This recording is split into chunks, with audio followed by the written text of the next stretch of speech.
Gran Canaria por brindarnos este extraordinario espacio que nos reúne hoy para celebrar la conferencia del distinguido escritor Juan Francisco Santana Domínguez, titulado El municipio de San Lorenzo de Tamaraceite, un ejemplo de historia silenciada. También quiero extender mi agradecimiento a las personas que han hecho posible la difusión de estos encuentros, desde aquellos que han distribuido nuestros carteles hasta el equipo técnico de sonido que hoy nos acompaña. Su compromiso y dedicación han sido fundamentales. Con el cierre hoy de los proyectos, quiero expresar mi más sincero agradecimiento a todos aquellos que han contribuido en la realización de cada uno de nuestros eventos a lo largo de este año. Desde los colaboradores hasta los participantes, su apoyo y entusiasmo han sido imprescindibles para llevar a cabo diversas actividades culturales, como encuentros, recitales, jornadas y tertulias. Sin su valiosa participación, nada de esto habría sido posible.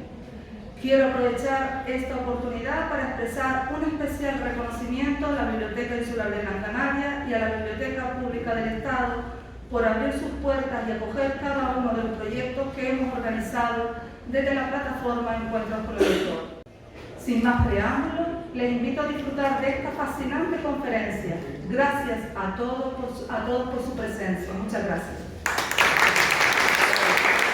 María José, a la que le agradezco muchísimo la invitación a Encuentros con el Autor y también a esta biblioteca y al Cabildo Insular de Gran Canaria por el apoyo que hemos tenido estos días y la difusión que se ha hecho de esta conferencia. Decirles que, curiosamente, decía María José hace un ratito que justamente en estos días se cumplen 25 años que leí esta tesis doctoral en Madrid. El director fue el insigne don Antonio Bettencourt y Massieu, uno de los más grandes historiadores canarios de todos los tiempos. Y bueno, esta fue la primera publicación que se hizo sobre San Lorenzo, que fue en Madrid, es la tesis doctoral y viene en un disquete. Esta es la primera monografía que se hacía de San Lorenzo. Nunca antes se había escrito de San Lorenzo, nadie había investigado. Yo recuerdo que siendo un chaval de 18 años, pues, por recordar un día, en el archivo histórico vine con una camiseta blanca y llegué a casa con la camiseta negra, porque los documentos de San Lorenzo habían sido escondidos hasta aquel entonces en los bajos del ayuntamiento, porque no se quería que esta historia se descubriese, ¿no? Y entonces mi madre me dijo que dónde me había metido, ¿no? Y la verdad que llegué negro a mi casa. Curiosamente, la segunda obra que se publica es El Gobierno de Canarias, que se hace eco de esta tesis, y creo que fue en 2006 cuando se publicó, cuando se publicó este libro, que era también, sería más o menos la tesis doctoral que yo había leído en Madrid y que se había valorado con sobresaliente cum laude por unanimidad. Ante mi sorpresa, la verdad que me emocioné porque ahí estaba mi madre en aquel entonces. Y permítanme que sobre este libro en concreto, en la presentación, pues una persona a la que yo he querido muchísimo, porque para mí es como si fuese un padre, y aquí están hoy sus hijas, don Juan Pérez Navarro, en su libro Episodios Personales, decía lo siguiente: el histórico y antiguo municipio de San Lorenzo fue anexionado fraudulentamente al de Las Palmas, aprovechando el caos de la contienda nacional de tan deplorable recuerdo. Para conocer toda la verdad de esa turbulenta historia, léase la magistral obra Historia del municipio de San Lorenzo de Tamaraceite, recuperando la memoria histórica, de Juan Francisco Santana Domínguez, edición del Gobierno de Canarias, año 2006. La presentación del libro en el Auditorio Alfredo Kraus puede considerarse histórica. No creo que haya habido nunca una presentación de un libro más multitudinaria, con un lleno completo del aforo del auditorio, apoteosis de un pueblo. Acudieron miles de vecinos de San Lorenzo, Tamaraceite, Tenoya y de los barrios menores, ocupando la plaza y accesos al auditorio. Puede decirse que estaban todos los verdaderos hijos de San Lorenzo. Fui testigo y partícipe de la multitudinaria manifestación que agotó la edición. Decirles que efectivamente se tuvo que repetir la presentación de ese libro. Lo teníamos, me parece que era a las 7 y se repitió a las 9 de la noche, o sea, el mismo día. Mientras unos estaban celebrando, otros estaban escuchando la segunda tanda, ¿no? El tercer libro es este, Notas, es un libro pequeñito que se llama Notas sobre el municipio de San Lorenzo de Tamaraceite, un ejemplo de justicia histórica, y que el gobierno de Canarias tuvo la gentileza de sacarlo para los centros educativos. Todos estos libros que les estoy presentando se acabaron prácticamente el día de la presentación, se agotaron. Este lo publicó la Asociación para la Recuperación de la Memoria Histórica y del municipio de San Lorenzo, del que soy miembro, fundador, y bueno, se llama Los alcaldes del municipio de San Lorenzo de Tamaraceite, pueblos, pagos, barrios y otros aspectos. Y el último que se ha publicado sobre San Lorenzo es la historia San Lorenzo de Tamaraceite, que se lo debo a la Asociación de Vecinos El Román, y junto con otras asociaciones pues hicieron posible este libro. Y el próximo que está, a ver si alguien me lo sufraga, es un libro, yo creo que va a quedar como este, más o menos. Es sobre la toponimia de todos y cada uno de los pueblos que integraron el municipio de San Lorenzo de Tamaraceite. Y yo creo que decirles que muchas veces se me preguntan, ¿y por qué hiciste la tesis sobre San Lorenzo?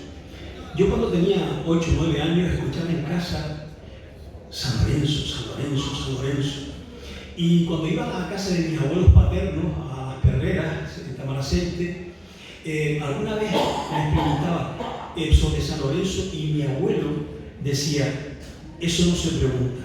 Y de eso no se pregunta, cuando tenía 17 o 18 años comencé a estudiar el tema de San Lorenzo hasta hoy. La verdad que ha sido apasionante, no ha sido fácil, muy complicado, porque incluso al principio se recibían amenazas para que no hiciera, porque muchas veces se ha creído, o sea, mal creído, porque yo siempre yo soy ciudadano del municipio de la ciudad de Las Palmas, pero también soy ciudadano de San Lorenzo. Y como ese robo que ya vamos a ver ahora, pues se llevó a cabo, lo hicieron políticos de otra época. No tiene que sentirse nadie perjudicado ni avergonzado. La historia es lo que es. La historia es un ejercicio moral y como tal hay que sacarlo a la luz. Hay veces que nos dan alegría y otras veces nos avergüenza algunos hechos que tenemos que entre otras cosas, yo recuerdo llorar cuando descubrí la muerte de los fusilados de San Lorenzo, que eran trabajadores y estudiantes, 5 personas que fueron asesinadas vilmente simplemente para callar a un pueblo, para que no pidieran pues, que se llevara a cabo aquello que se pretendía, ¿no? Y sin más, paso a leerles la conferencia. Podría haberle hablado igual que le he hablado hasta ahora, pero no quería que se me quedara ningún dato atrás. Hay algunas fechas, algunos datos económicos, pero que la tesis en su momento tuvo una característica que yo le dije a don Antonio que había que respetar. Por cierto, don Antonio dijo que cómo iba a hacer la tesis sobre un pueblucho. Y con el paso del tiempo se dio cuenta de que no era un pueblucho, ¿no? Que Madrid la defendió perfectamente también. Paso a la conferencia, sin más. Debemos comenzar esta conferencia trasladándonos a los momentos anteriores a la conquista definitiva de la isla de Gran Canaria, en concreto a lo que fue el cantón o Guanartemato de Atamarazay, que tenía una extensión aproximada a lo que hoy es el municipio de Las Palmas de Gran Canaria. Lo que era Atamarazay en aquel alejado siglo XV en nada se parece a lo que hoy tenemos entendido por lo que es el territorio de Tamaraceite. Aclarada la extensión de Atamarazay, debemos saber algo de aquello Guanartemato y así podemos leer en una obra titulada Historia de los Reyes Católicos.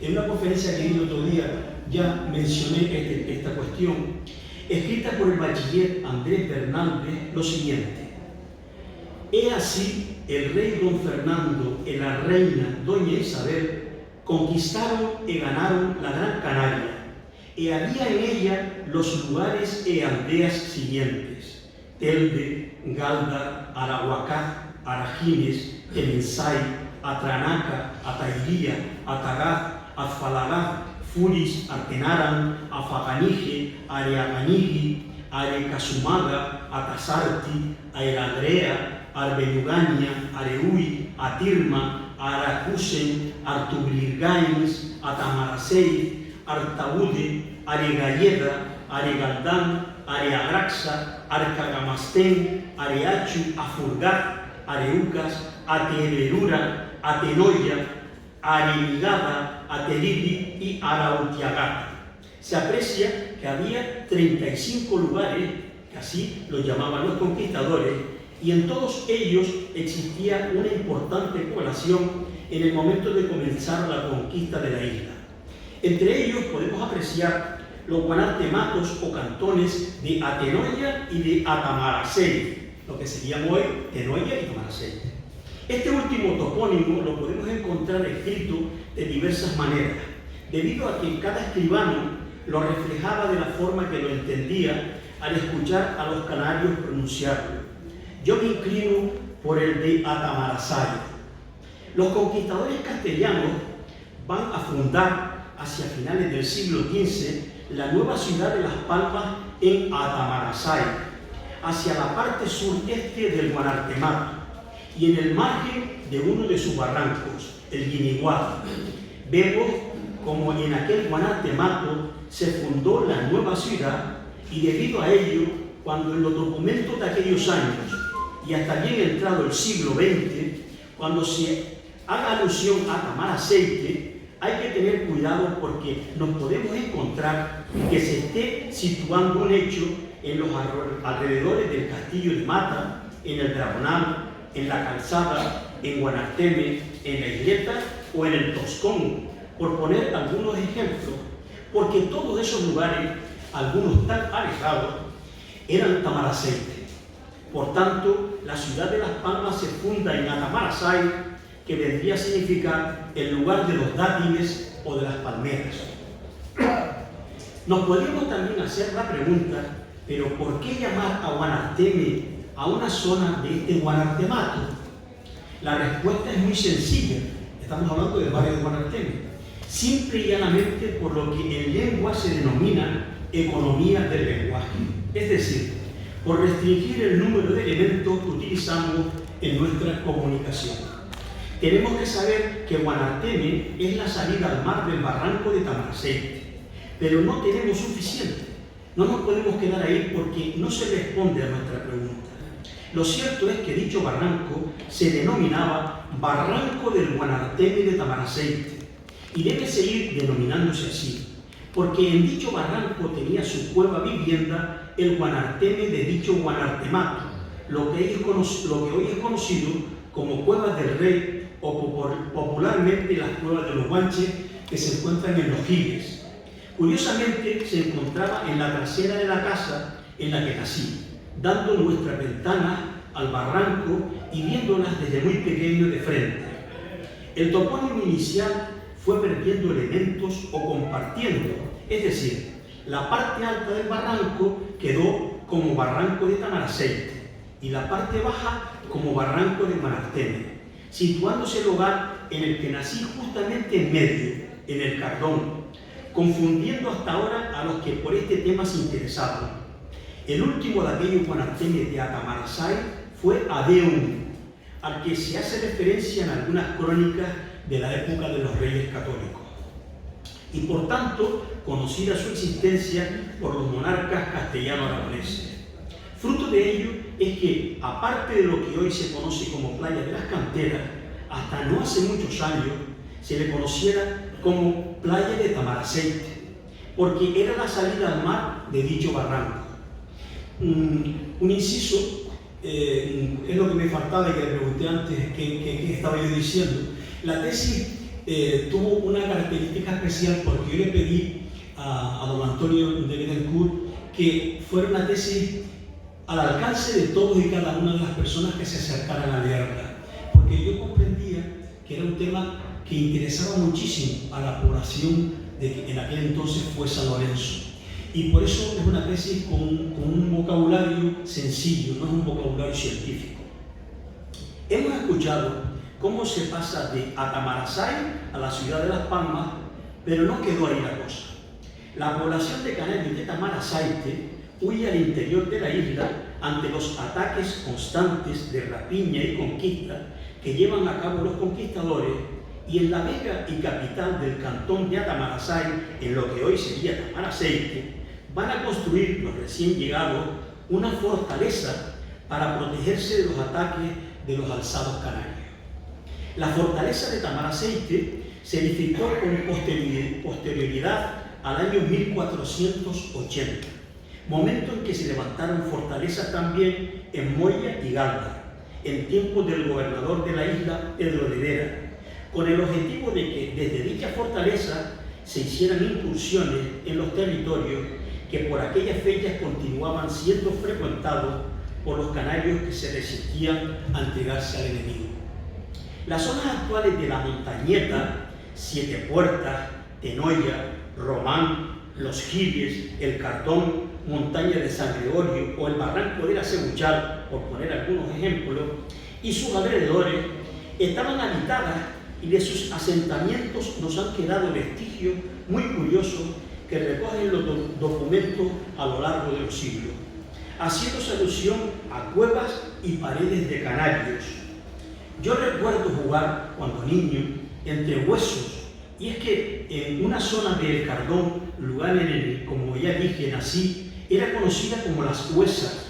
¿Por qué son conocidos varios lugares como La Huesa? Sencillamente porque eran lugares de enterramiento, o también porque en el lugar hubo un enfrentamiento bélico y fueron tantas las bajas por ambas partes que decidieron abandonar el lugar cubriendo de tierra a sus muertos. Esto es lo que sucedió en El Cardón, en el enfrentamiento entre las tropas de Pedro de Vera y las huestes de Adeún de Atamarasay, aquel guanarteme legendario. Iniciales de la década de los años 30 del siglo XVII, o también denominado el 600. El 25 de enero de 1632 firmaba Pedro Alonso, vecino del lugar del Lugarejo, dato muy curioso, pues ya se le considera lugar en dicha fecha, y por tanto sería a partir de aquellos momentos que el Lugarejo se convierte en el lugar del Lugarejo de Tamarasayte, porque era un pago de lo que antes hubiese sido el Guanartemato, aunque hay que decir que hasta bien entrado el siglo XX aún se seguía recordando las inmensas extensiones de aquel cantón, pues a las tierras que se encontraban, como ya he dicho, al lado del castillo de Mata, eran Tamarasayte.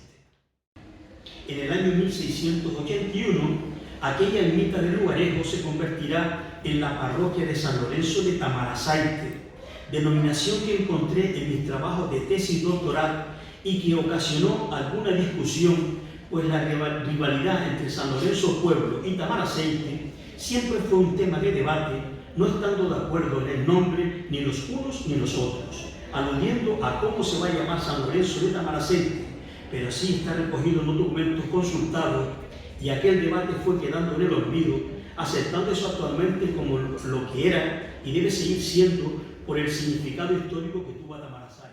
Me gustaría que se entendiera la diferencia entre San Lorenzo Pueblo, que sería lo que ahora se conoce como el pueblo de San Lorenzo, o sea, el lugar de los fuegos, y el municipio de San Lorenzo de Tamarasayte, pues el uno es un pago más del municipio, y teniéndolo en cuenta es como se entienden muchas cuestiones. Es decir, muchas veces hablamos de San Lorenzo como municipio, y San Lorenzo como municipio era una entidad enorme. Recuerden lo grande que era el cantón de Atamarasay, ¿vale? Bueno, San Lorenzo era como municipio, pero también se le puso San Lorenzo al pueblo. Por tanto, hay San Lorenzo Pueblo, que es un topónimo que pertenece al municipio de San Lorenzo, igual que pertenece Tenoya o Los Giles o Tamarasayte. Como hemos visto, desde los primeros años de la década de los años 30 del siglo XVII, el lugar de San Lorenzo se separaba de la ciudad con una extensión aproximada de unos 60 kilómetros cuadrados. Su jurisdicción se extendía por toda la zona del Istmo y el puerto natural de las Isletas. y así lo conforman muchísimos documentos, solo quedando para la ciudad una estrecha franja de terreno que la comunicaba con el puerto de las Isletas. Por ejemplo, podemos leer un escrito del año 1820 en el que el alcalde de San Lorenzo de Tamaraceite, Miguel Jiménez, le recordaba al alcalde de la ciudad que el municipio de San Lorenzo de Tamaraceite iba desde la acequia de San Nicolás hasta el puerto de la Luz y la Isleta, lo que linda esto sea el cuerpo que es la sisa y el mesón del puerto. Es decir, nuestros alcaldes, los alcaldes de San Lorenzo, iban a cobrar la sisa del mesón y del puerto porque esa zona pertenecía a San Lorenzo. Hasta el año 1821, la jurisdicción del municipio de San Lorenzo de Tamaraceite se extendía hasta el puerto de la Luz y la Isleta, hasta el año 1821. Y allí iban sus alcaldes, como he dicho, a cobrar la sisa del vino y el mesón de dicho puerto. Aquellos límites quedaron disminuidos por presiones y llamadas al patriotismo en pro de que la ciudad de Las Palmas optara a ser capital de la provincia, cosa que no consiguió en aquel momento, pero aquellos recortes al suelo de San Lorenzo se mantuvieron a pesar de todo.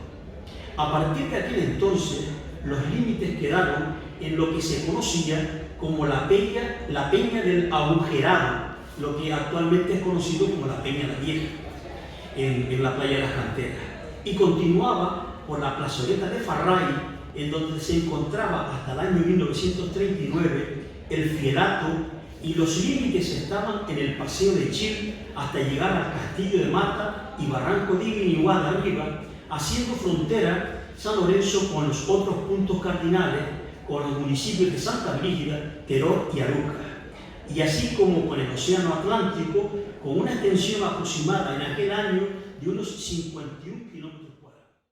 En el mes de enero de 1822, durante la época del trienio liberal, se aprobaba una división provincial de España.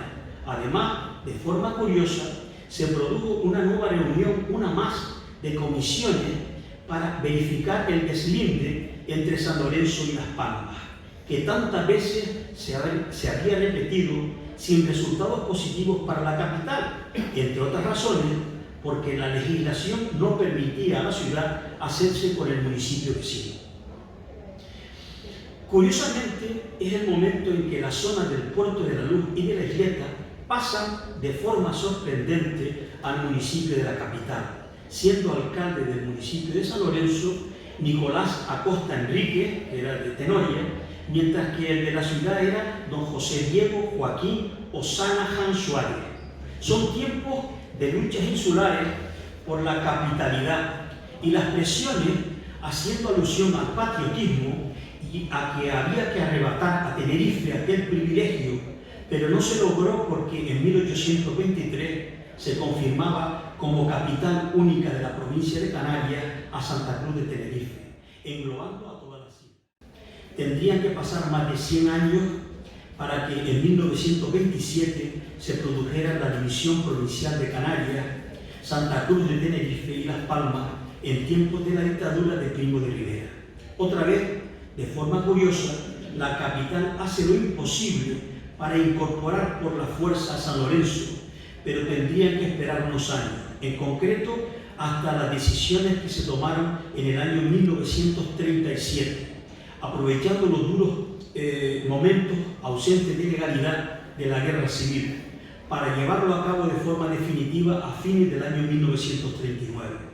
Debido a ello, se volvió a lo que había sido la ciudad de Las Palmas antes del año 1632, terminando con más de 300 años de historia diferenciada, pero antes debemos saber qué ocurrió con el tema de la anexión. Será bien avanzado el siglo XIX cuando comienza un fuerte crecimiento de la ciudad de Las Palmas, fundamentalmente después de la construcción del nuevo puerto, ya que de una población de 20.000 habitantes en el año 1887 se pasó a casi 45.000 habitantes en el año 1900, debiéndose aquel excepcional aumento a que muchas familias de otros lugares de la isla se asentaron en aquella zona para intentar buscar una solución a sus problemas de subsistencia, debido fundamentalmente a la crisis de la cochinilla. Aquellos momentos desde mediados del siglo XIX, serán los que den arranque a los roces e intenciones de anexionar parte del territorio de San Lorenzo a las Palmas de Gran Canaria. Al menos las zonas colindantes, como eran los Arenales, un impresionante campo de dunas que se perdió con las grandes urbanizaciones del pasado siglo XX, el sector de Guanarteme y los barrancos que rodeaban a la ciudad. En el año 1793, el alcalde de San Lorenzo, junto con sus dos diputados, el personero, el fiel de fechos y el alguacil, nos hablaban de sus límites.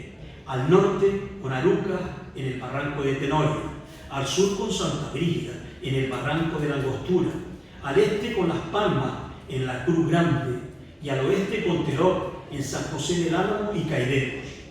Hasta los años 40 del siglo XIX, la ciudad de Las Palmas venía siendo la más poblada del archipiélago, para que después de la epidemia de cólera morbo del año 1851, en donde Las Palmas perdió el 38,44% de su población, dejaría de ocupar aquel lugar preferente y pasaba a situarse en tercer lugar por detrás de Santa Cruz de Tenerife y La Laguna. La gran catástrofe demográfica que produjo la epidemia de cólera morbo en la isla de Gran Canaria hizo que la ciudad de Las Palmas perdiera su puesto preeminente en cuanto al número de habitantes, y ese hecho no fue aceptado entre los altos mandatarios de la isla, por lo que con el paso de los años se vio la necesidad de mirar hacia San Lorenzo como la posible solución que repararía la preocupante crisis demográfica, y por ello no se buscaron soluciones a crecer hacia el sur o hacia el centro de la isla, ya que en esa zona no iban a encontrar lo que realmente estaban buscando y que aún hoy muchas de ellas siguen vacías. Todos los problemas con San Lorenzo se acrecentarían desde aquel entonces, debiendo reunirse comisiones de la ciudad y de San Lorenzo para aclarar los temas de los límites. En el año 37 se va a dar comienzo a la anexión definitiva del municipio de San Lorenzo a su poderoso vecino de Las Palmas. A lo largo del siglo XIX, las presiones sobre el municipio de San Lorenzo y sus representantes políticos fueron numerosas, y así se puede ver en el tema dedicado a los límites y a los deslindes entre ambos municipios, que fueron una cuestión continuada a lo largo del tiempo.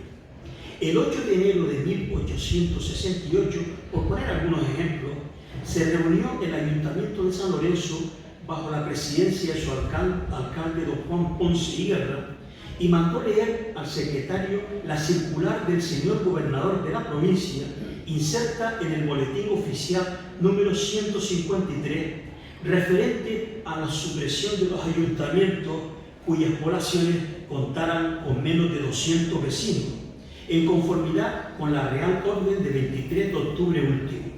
Se abrió discusión y el síndico manifestó que, contando San Lorenzo con más de 500 vecinos y también con los recursos necesarios para atender los gastos municipales, como se había hecho estar presente, decía que debían resistirse a la supresión del ayuntamiento porque, entre otras razones, supondría graves perjuicios al vecindario.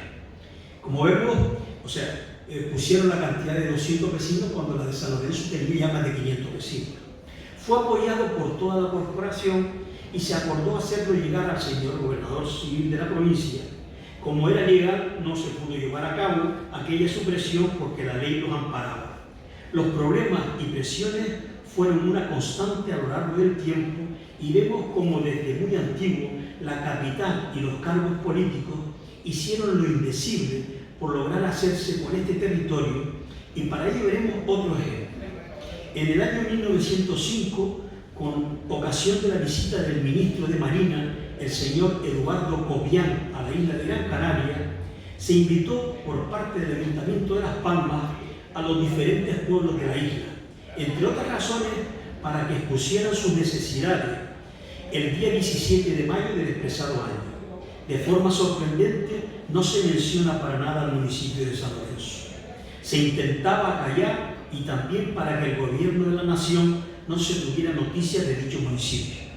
Es lo más probable porque el resto de municipios estaba representado. Antonio García López cesaba a una corporación nombrando a otra en su lugar, y para ello les reunió de forma extraordinaria en Las Palmas. Tengan en cuenta que esto no lo podía hacer el gobernador, él no podía cesar. Bueno, la mencionada reunión extraordinaria, convocada por el gobernador civil con la nueva corporación municipal de San Lorenzo, fue terriblemente traumática para aquellos hombres. Lo podemos ver reflejado en las palabras del teniente alcalde don Juan Ramírez Ramírez, que con posterioridad sería alcalde accidental hasta finales del año 1939. Este hombre desempeñaba la actividad de agricultor y, al igual que otros compañeros de corporación, se vio inmerso en unos hechos históricos trascendentales que nunca antes pudo imaginar. Fueron elegidos a dedo sin que ellos lo desearan y realmente lo más que les preocupaba era conservar sus propiedades y que no se les hiciera ningún tipo de daño ni a ellos ni a su familia. Al llegar a Las Palmas, a la citada reunión extraordinaria, fueron preguntados por el gobernador civil: ¿ustedes son falangistas? Preguntó textualmente, a lo que contestaron: sí, señor gobernador civil, nosotros somos falangistas. Y a renglón seguido les dijo: pues ningún falange tiene que tener miedo y lo hecho está. Váyanse pasando. El 30 de noviembre de 1939, en Madrid, el Ministerio de la Gobernación repasaba el expediente de agregación de San Lorenzo a Las Palmas, siendo Serrano Suñer el ministro. Hay quienes afirman, sin tener datos para contrastar lo que dicen, que San Lorenzo fue incorporado a la ciudad por motivos económicos, y para aclarar esta cuestión tenemos una serie de afirmaciones que demuestran lo contrario.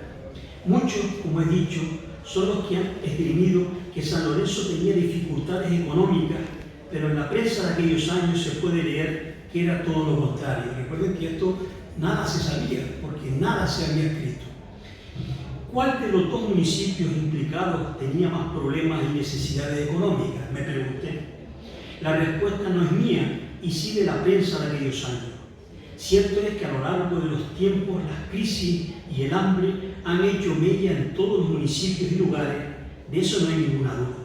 A algunos les afectó en mayor medida en determinadas ocasiones.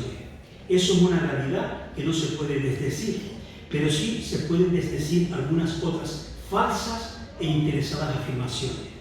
Cuando algunos aluden a la necesidad de que la ciudad se tenía que anexionar San Lorenzo, escriben entre sus interesados argumentos que el municipio de San Lorenzo no tenía liquidez y tenía muchísimas deudas, pero hay algunos datos que se debieran conocer a tal respecto.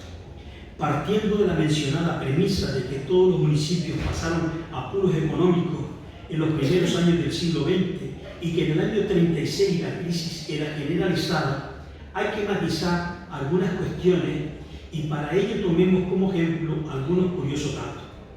En el mes de febrero del año 1937 se podía leer en la prensa la bancarrota municipal en el Ayuntamiento de Las Palmas. No se había resuelto el abastecimiento de agua, se carecía de lavaderos públicos, no había servicios de incendios ni de alcantarillado, los servicios públicos estaban desatendidos, los precios de los productos de primera necesidad eran desorbitados y los impuestos eran altísimos. Ese era el desolador panorama de la capital, y todo lo contrario sucedía en San Lorenzo, amén de los apuros generales que asolaban a los municipios. Aquí yo dividí la conferencia en tres partes. La primera, situarnos en los orígenes y cómo fue cambiando la toponimia.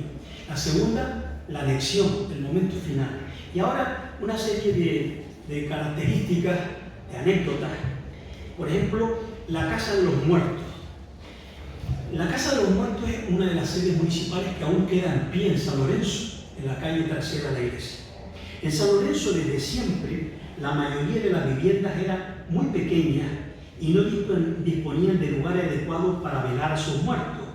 Y debido a la pobreza y a los escasos recursos de la mayoría de sus moradores, que tampoco disponían de la cantidad de dinero suficiente para una caja para sus enterramientos.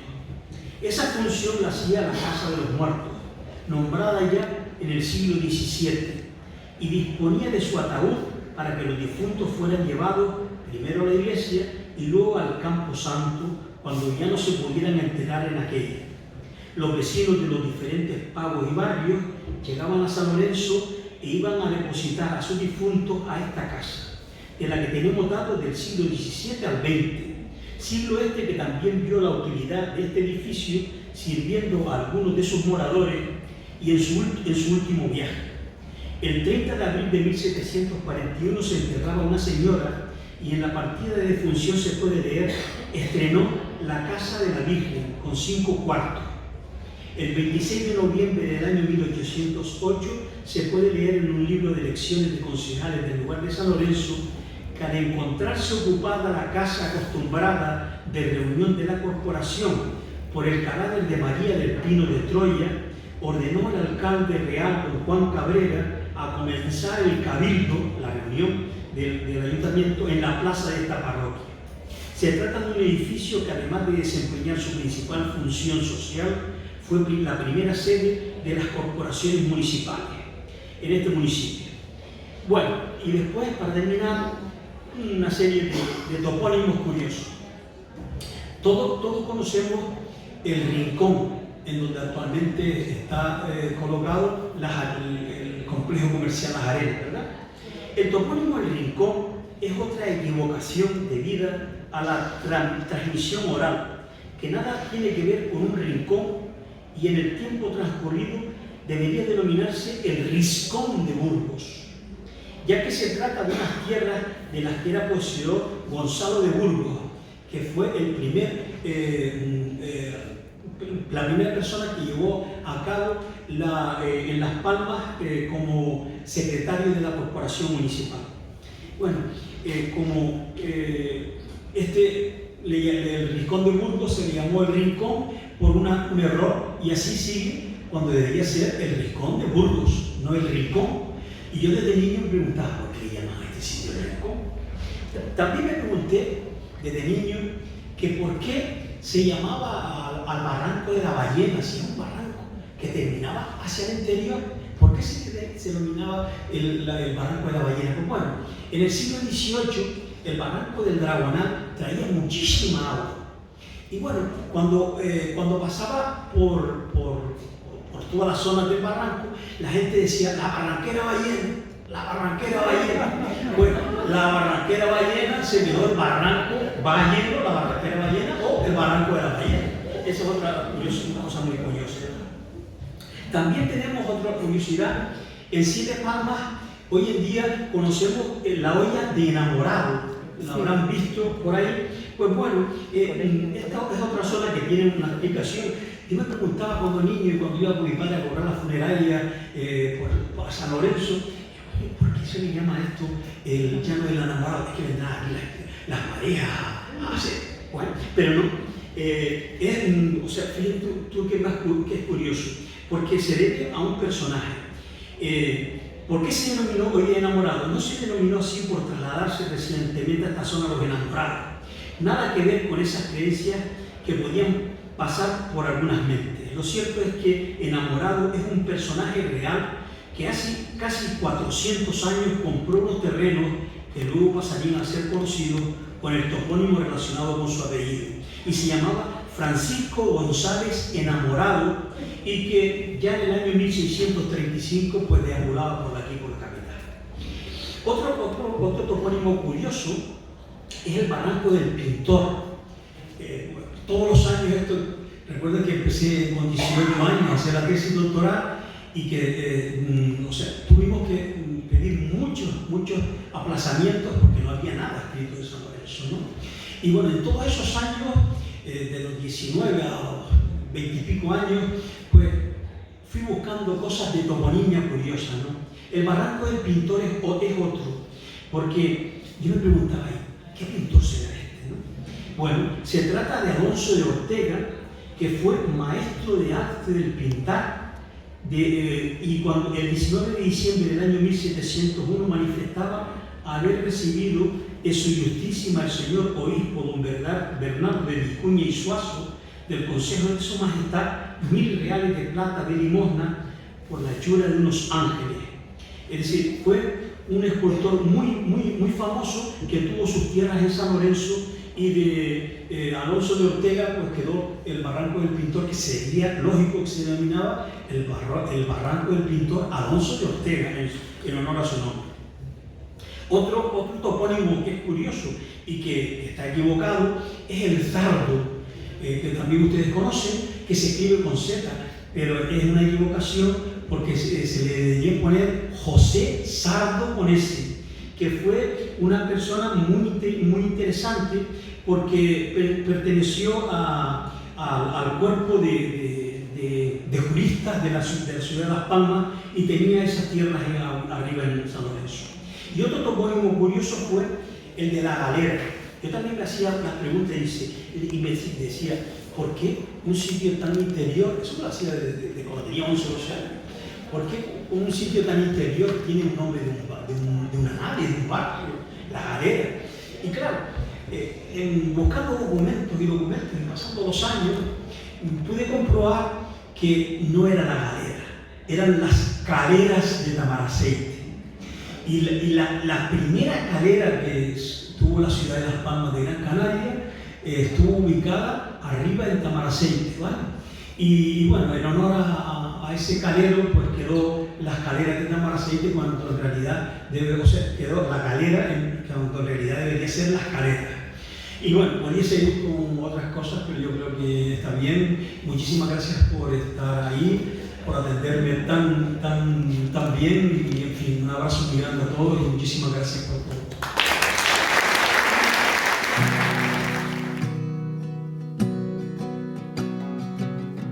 I keep hearing people say we gotta make this time count.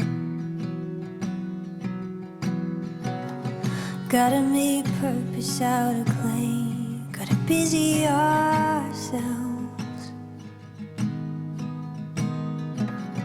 All of these lyrics and poetry stuck in my mouth.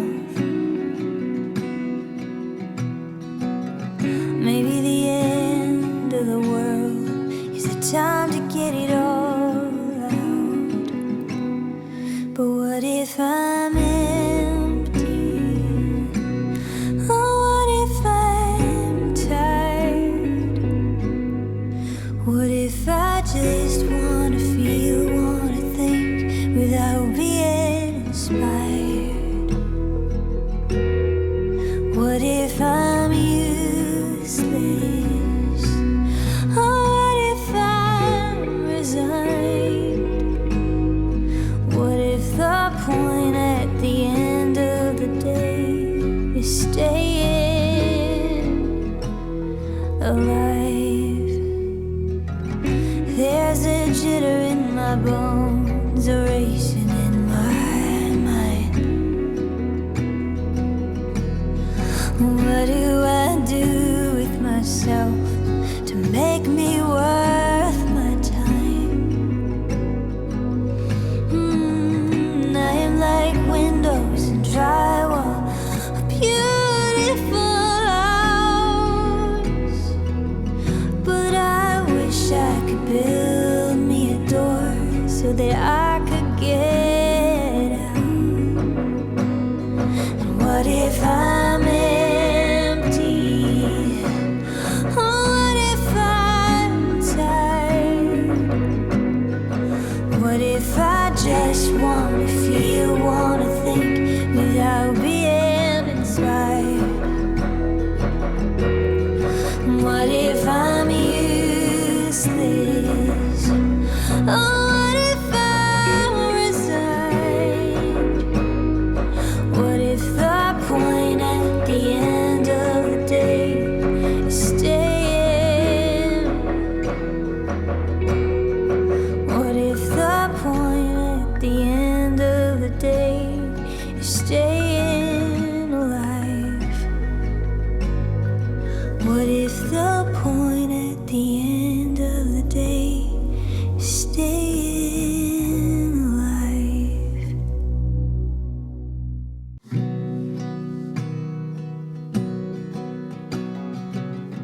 I keep hearing people say we gotta make this time count. Gotta make purpose out of clay. Got a busy